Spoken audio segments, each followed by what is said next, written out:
and welcome to yet another edition of your weekly international current affairs program, Globe Watch from the Cameroon Radio Television with me, Charles Ebune.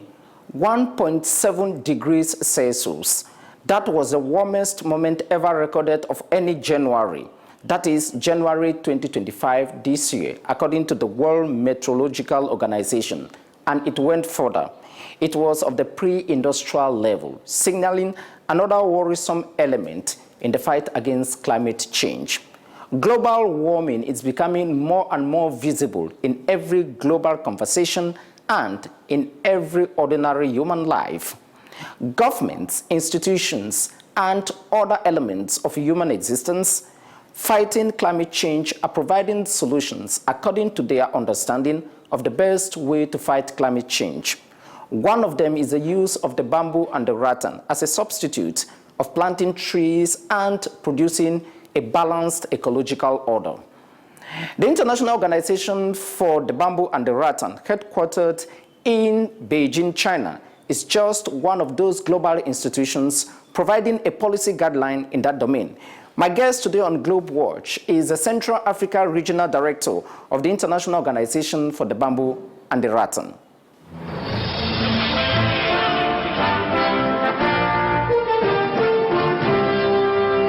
Rene, Kaam, thank you very much indeed for being my guest on Globe Watch. Thanks for having me. You are just coming from the DRC, the Democratic Republic of Congo, for an international event which had to do with the International Organization for the Bamboo and the Rattan in a sub-region where you are heading. What concretely were you people discussing in the DRC? So in DRC, under the chairmanship of the President of DRC, His Excellency Felix Antoine Tshisekedi, the Ministry of Environment and Sustainable Development of DRC organized an interministerial international conference on the deployment of payment for environmental services. As you may know, the Congo Basin Forest provides a lot of environmental services, but however, there haven't been adequate compensation to the countries and especially to the communities living in and around this forest and taking care of the forest. So 6 countries came together and established a fund that we call the CAFI. It is a financial mechanism that is going to support countries in the sustainable management of the Congo Basin Forest. And within that, the countries has decided to put in place a mechanism whereby all the environmental services rendered by the forest are going to be adequately financially compensated. So if you have a forest, if you have a cocoa farm, if you have a tea farm, and this system is going to quantify how much environmental services your farm is providing to us, the environment, and you will receive financial compensation for what you're doing. So my presence in DRC was to build the argument that in the Congo Basin Forest, we have bamboo, and we have a lot of bamboo. And this bamboo provides a lot of environmental services in terms of fighting against soil erosion, in terms of carbon sequestration, in terms of fuel wood provision, in terms of air purification, in terms of absorption of heavy metals. So we have bamboo. A country like Cameroon has 1.2 million hectares of bamboo. So the argument was that within the framework, within the development of this mechanism to quantify environmental services, bamboo should be considered. Because if bamboo is not considered, it means country would not be paid for everything they are doing because they already have bamboo and it is providing environmental services, this mechanism. I'm sure you are doing this in relation or in partnership with the Congo Basin Partnership. And as you know, the Congo Basin, of course, has the second largest natural rainforest. Some even think that it is the first natural rainforest in the world today. You know that when you look at the funds that are available at the Green Fund, the Congo Basin countries basically don't have access to the financing mechanism. How much do you think that with the bamboo they are going to be mainstreamed when it comes to sustainable development? Well, you know, access to international climate finance has always been a challenge for the Congo Basin countries. And so far, we have been suffering to understand what are the root causes. Is it that the way, the mechanism for disbursing this climate finance fund, are they too complicated to the level that countries of the Congo Basin are not able to tap into it? Or is it that the administrative way that these climate finance is conceptualized is different from the way the administration is run within these Congo Basin countries. And you are right, of the three basins, because we have the Mekong Basin in Southeast Asia, we have the Amazon Basin and the Congo Basin. The Congo Basin has been tapping the least or the lowest junk of all these climate finance. So bamboo is a tool, it's an opportunity that we can use to be able to disburse or to be able to catch this financing. You have to understand that the availability of finance does not mean that the country will automatically benefit from that finance. For the country to be able to benefit, it must have a strong institutional architecture in place in terms of having credible financial institutions that will be able to take the money and be accountable for the disbursement. But in addition to that, they must have thematics and they must have projects that they wish to work on. And today, we can work on projects with bamboo in terms of environmental protection, in terms of job creation, in terms of women empowerment, in terms of fight against climate change. So with strong institutional financial institutions and with bamboo, this combination puts our country in a better position to be able to catch I would say, a greater amount of money compared to what they are doing now. When you look at the statistics which are available, we have roughly 4 billion hectares of forest in the world. When you look at the Congo Basin area where you operate as a sub-regional director, what is the potential of bamboo in that area? How many bamboos do we have when you look at all the 6 countries or 11, including the Economic Community of Central African States, ECAS, where of course the DRC is found? Thanks very much for that question. And it's like you were reading my mind, because recently at INBAR, we have decided to conduct a comprehensive bamboo inventory of all our member states in the Congo Basin. So far, we have conducted a bamboo resource assessment in Chad. In Cameroon, we are currently working with DRC and the Republic of Congo to be able to assess what is the bamboo resource that they have. In Cameroon, we have been able to document 1.2 million hectares of bamboo, 15 different species. In Chad, we have been able to document 35,000 hectares of bamboo of one species, Oxytena antera abyssinica. We are working in DRC, and I can assure you that DRC has a lot of bamboo, but the report is not yet available, so it's difficult for me to give a figure. And we are working with the Republic of Congo.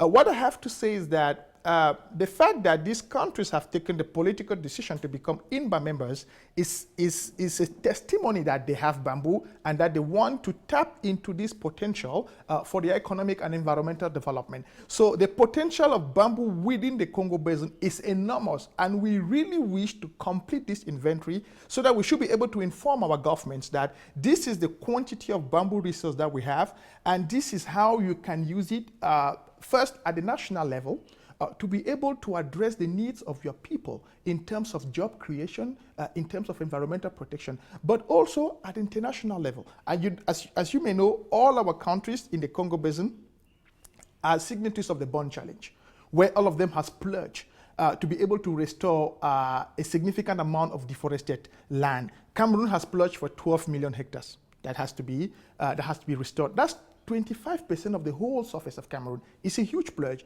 And we have a pledge from Chad, we have a pledge from other countries. So they can use bamboo or they can plant bamboo to be able to address this international commitment. We also have sustainable development goals that all our countries have accepted to work with the United Nations in terms of implementing or reaching the commitment in terms of sustainable development goals.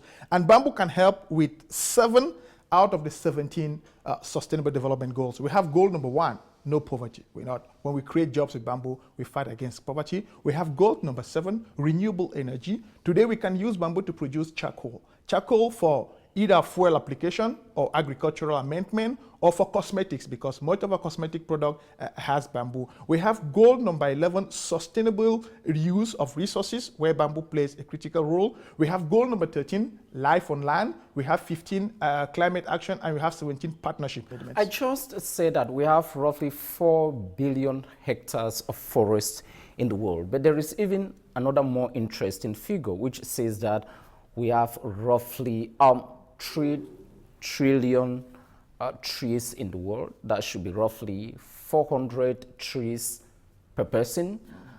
I just want you to quantify it for my audience, because you have insisted so much on a good number of the Sustainable Development Goals wherein the bamboo comes in to play in their realization around the world. Of the plus or roughly 50 countries that are members of INBAR today, what is their bamboo potential? Well, the overall forest potential of the world is around 33 million hectares of forest. And 1% of that, or 10% of that is bamboo. So we have 3 million hectares of bamboo forest around the world. So this is the resource that is distributed around the 51 members of INBAR. It is very significant because this is generally just a generally natural stance. But today, with the presence of this natural stance, we can further establish new bamboo plantations. I will just give you a simple example. Today, the economic value in terms of bamboo trade is estimated at 60 billion USD. China alone has been able to tap 50% of that amount. That's 30 billion USD. And China only has 6 million hectares of bamboo. So you can imagine that Cameroon has 1.2 compared to 6 it's like China has 4 times the bamboo resource of Cameroon. So if you look at the potential that with 6 million hectares, China is able to generate 30 billion USD worth of goods sold, creating 10 million direct jobs with bamboo. We can see that with the potential of Cameroon, we could be around $10 billion and maybe creating 2 million jobs for our people. And I think that if we take 2 million Cameroonians out of poverty, we may have significantly reduced the unemployment rate in the Cameroon. So in response to your question, we have a lot of bamboo in these 51 members, but that the availability of the resource, it's not the only incentive a country has. A country can also be interested in bamboo from a consumer perspective. For example, we count Canada as a member of INBAR. Officially, Canada has no bamboo plantation. But they believe that if they increase the purchase and the use of bamboo product instead of wood, they have reduced the pressure on wood and natural forest. You talked of a global economic value or monetary value of roughly 60 billion US dollars. What are the uses of bamboo? Well, the uses of bamboo, well, I think if we talked about the uses, we might stay here until tomorrow, but I just want to bring key facts. Let's look at things that actually influence our living conditions every day. For example, construction. Today, with bamboo, we can construct houses starting from the floor. We have bamboo flooring, we have the wall, we have the ceiling. I don't know if you've traveled recently to the Madrid airport in Spain. The whole ceiling now is made of bamboo. We can use bamboo for flooring. We can use bamboo for scaffolding. If you go around the city of Yaoundé today, you will see that most of the decking is using bamboo for support. And today we can scaffold a 17th floor building with bamboo. So in terms of construction, which is a huge emitter of carbon, because if we don't use bamboo for construction support, we are going to either use trees or steel. Buildings withstand environmental shocks like earthquakes? Are they easier to live in them? Do they cause more harm when such natural disasters happen or what? Well, they are quite resilient to environmental shocks. We do remember the nursery school that we have in Nepal that is built in bamboo. It was one of the few schools that stood the earthquake because bamboo is quite flexible. So when they had the earth shaking, the school was shaking left and right, but it was able to stand strong. Whereas everything that was concrete built collapsed, and we had a lot of human casualties. So bamboo construction not only is resistant to earthquake, but it also allows easy circulation of air and light. It means that we don't need air conditioning and we don't need extra lighting because it allows sun rays to be able to penetrate, and the circulation of air regulates the temperature. So construction is a huge domain because if you don't use bamboo, you're going to use steel. Steel is energy intensive, a huge emitter, and if you don't use steel, you're going to use trees, and we know using trees means deforestation. We can use bamboo to produce paper. So that is a huge potential that we have. Recently signed an agreement with the World Standardization Organization in that domain? Exactly. So, well, we are working with them. We have established what we have called ISO TC 296, which is a technical committee 296 working on bamboo and rattan. And I have the privilege to support working group 4 working on rattan on that. So our work there is to be able to develop international standards, because the standard is like the passport of a product. When the product is because standardized, you want to replace plastics in the market and decrease pollution. Exactly. You know, with plastic has created a lot of pollution.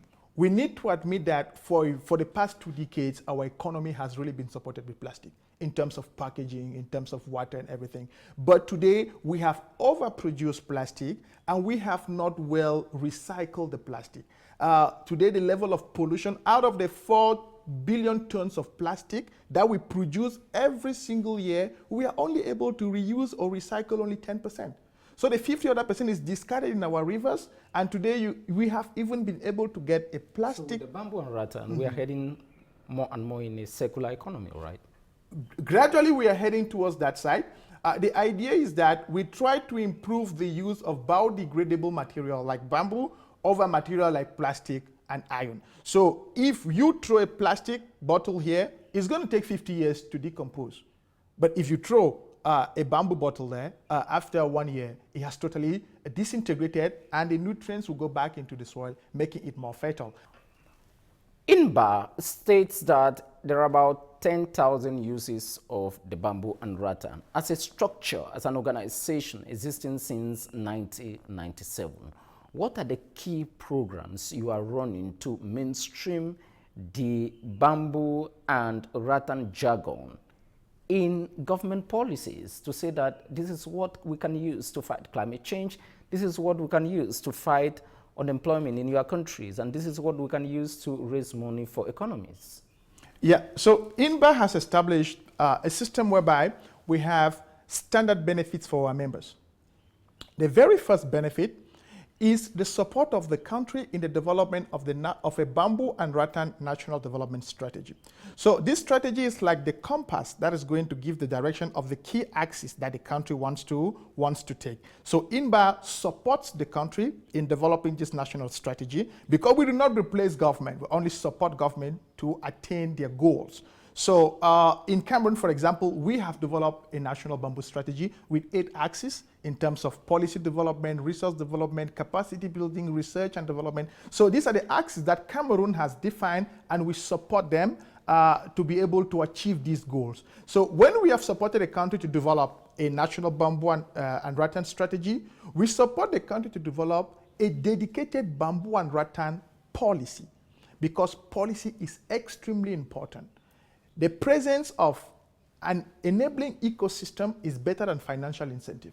So if we develop an enabling policy within a country, we have made sure that every private sector, every individual who is interested to invest in that country will not be harassed by unfavorable policy, but will be welcomed by favorable policy in terms of tax cut, in terms of simplified procedure to import materials and input to process the bamboo. So the national strategy and the dedicated policy, these are standard benefits that we give to our country. When we have developed those two, the third is a national bamboo and rattan inventory. It is true, your country has bamboo, but how much bamboo do we have? What are the species of bamboo do we have? What kind of product are appropriate to be developed within your country based on the species that you have? So we support with that. And the fourth one is what we call a bamboo and rattan value chain analysis. It is important for us to understand what are the different products that you already make in your country. Are you working on furniture? Are you working on pulp? Are you working on bamboo charcoal? How much money is your country having from there? How many people are employed within the bamboo and rattan sector? How much tax is the government collecting? So based on this information, we are able to better advise the government on how to develop the sector. And today we have been able to implement over 250 projects around the world, and we have been able to impact 250,000 people in terms of stable jobs around the bamboo and rattan sector. When you drive from Yaoundé to Brazzaville in the Congo, for example, by road, you see an avalanche, an array of bamboo in particular. It's a good part of that route is, you see, bamboo. But when you talk, and you and I have been in the forest to visit bamboo together somewhere in the central region of Cameroon. But when you sit and discuss with somebody in a desert area like Chad that you are talking of bamboo, that may sound absurd to them. Does the bamboo grow in the forest, I beg your pardon, in the desert to mitigate the increasing Saharan portion of the world, which is more of a climate change issue? This is a very interesting question, and a lot of scientists have asked that. So we have 1,642 different species of bamboo organized into 3 groups. We have the monopodial bamboo, we have the sympodial, and we have the amphipodial. So what INBAR has developed, it is a bamboo and rattan selection tool. So this is a tool that if you want to plant bamboo somewhere, we are going to ask you some agroecological questions like, what is the soil type that you have around there? What is the level of precipitation in terms of rain? What is the average wind speed? What is the average temperature? So when you give us that question, we go into that bank of 1,642 different species, and we look at the level of adaptation of those species, and we will be able to positively recommend that this is the species of bamboo that can grow within that region. So in Chad, for example, which is, I would say, three-quarter desert, we have the species we call Oxytenanthera abyssinica. It is a species that is quite resistant to arid and very harsh climatic conditions. It is a bamboo that it is full. It is not hollow in the middle. It is full. And sometimes we've asked ourselves, why is this bamboo full? Why bamboo is actually hollow? And we understood that that is an adaptive measure that the plant has developed to be able to survive the harsh condition. So no matter where you are, you will get bamboo.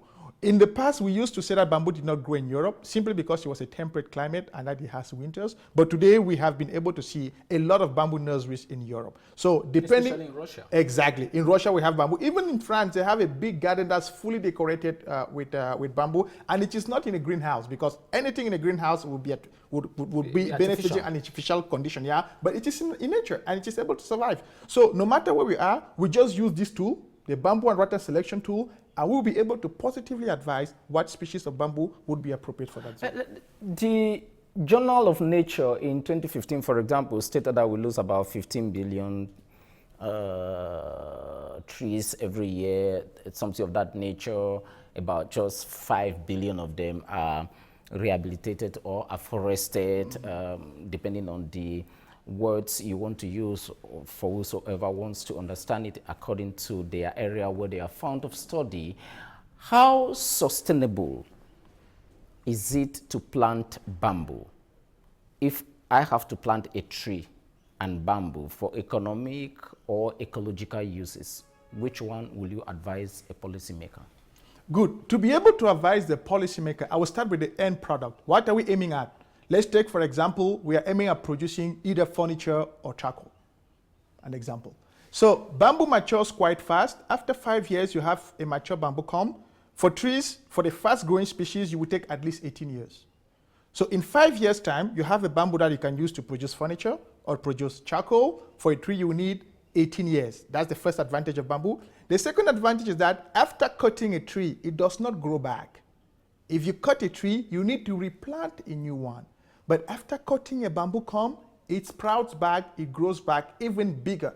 Because by cutting one bamboo come, you open the canopy and you allowed more sun rays to come, and you have a lot of young shoots that will sprout to grow back. So in terms of sustainability, you have a bamboo resource that you establish a plantation only once.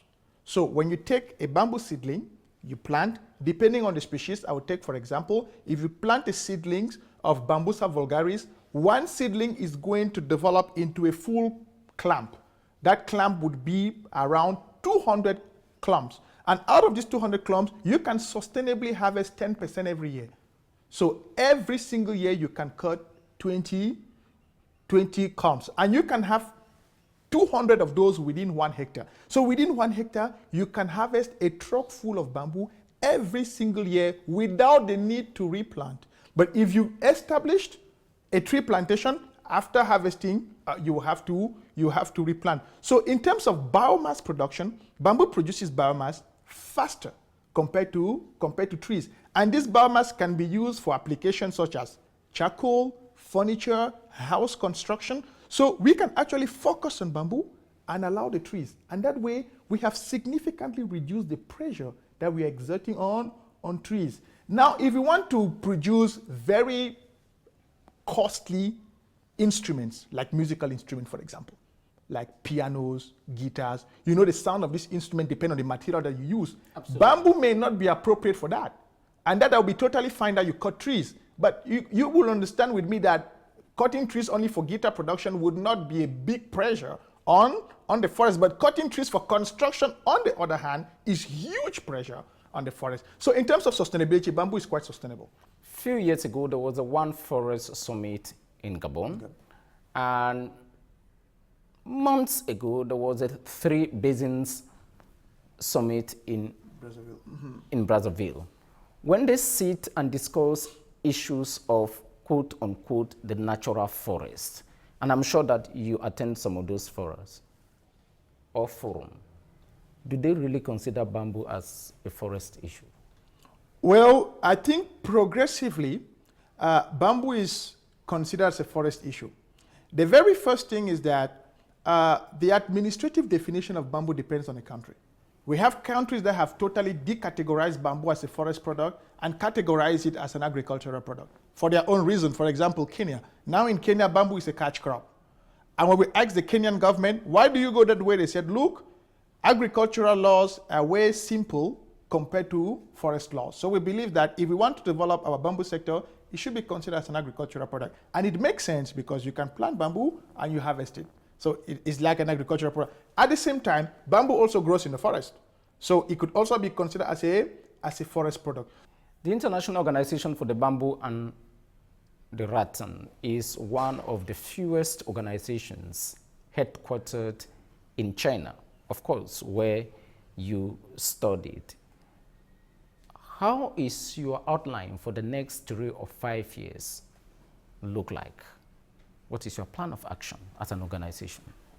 As an organization, we are trying to support our countries to be able to continue providing for ecosystem services to their people while reducing the pressure on the natural forest. So this is our long-term goal. To be able to achieve that goal, we need, first of all, to support our countries in resource development. We know most countries have bamboo, but if we start processing, industrial processing of bamboo product only based on natural resources, we run the risk of finishing those natural stands. So we have to establish more plantations. And we want to encourage our countries to take to harness the potential of bamboo as a substitute for plastic and as a substitute for wood, so that we should not come to a community and say, look, you can no more cook with charcoal made from wood. But instead tell them that you in the past were using wood charcoal.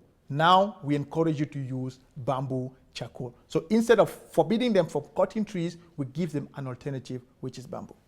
And with that, we conclude the interview. The Central African Regional Director of the International Organization for the Bamboo and the Rattan, Rene Kaam, thank you very much indeed for being my guest. Thank you for having me.